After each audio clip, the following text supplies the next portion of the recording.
A group of parents whose children's names falsely match those on Canada's no-fly list were in Ottawa today, urging the Senate committee to pass legislation that would diminish delays at the airport and the embarrassment their children face. Well, I've been on the no-fly list as long as I can remember since traveling. So since I was like a little kid, around like 5, 6 years old. Now 19, Adam Ahmed, a Mississauga resident, is in Ottawa today to watch his mother, who is a member of the No-Fly List Kids advocacy group, address the Senate committee. Out of my 4 children, the 3 oldest are boys, 2 of whom are with me today. They've all been designated high profile since childhood. The group contains hundreds of Canadians with children or grandchildren whose names are falsely flagged by Canada's no-fly list. The no-fly list kids group really took off 3 years ago with the start of one tweet. My colleague Salman Ahmed tweeted out when his son was falsely flagged, and the movement has really snowballed since then. We're hoping Ahmed's been on the list since he was a child. There's certainly a fear involved with traveling, involving waiting really long in line, at the check-in desk and holding up everyone.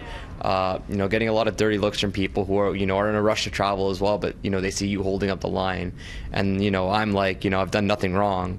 However, these people don't know that.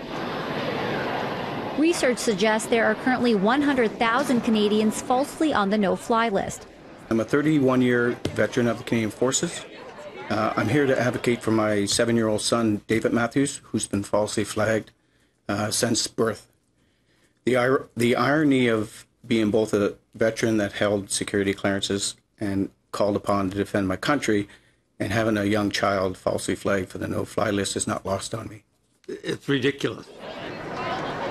The federal government has made a verbal commitment to fund a revamped redress system through the National Security Act Bill C-59. Last year's budget included $81.4 million over 5 years and $14 million annually thereafter to build a new centralized screening system, which includes a redress component.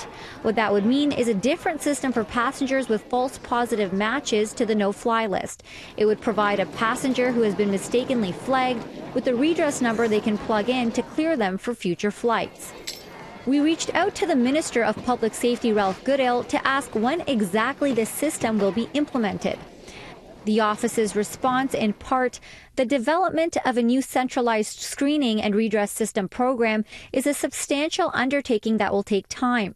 It requires the passage of legislation, new regulations, the development of testing of IT systems, and domestic air carriers adopting the new system.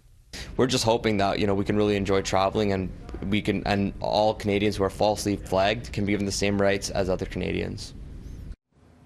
Members of the No-Fly List Kids advocacy group are hoping Bill C-59 will be given royal assent by mid-June before the House rises.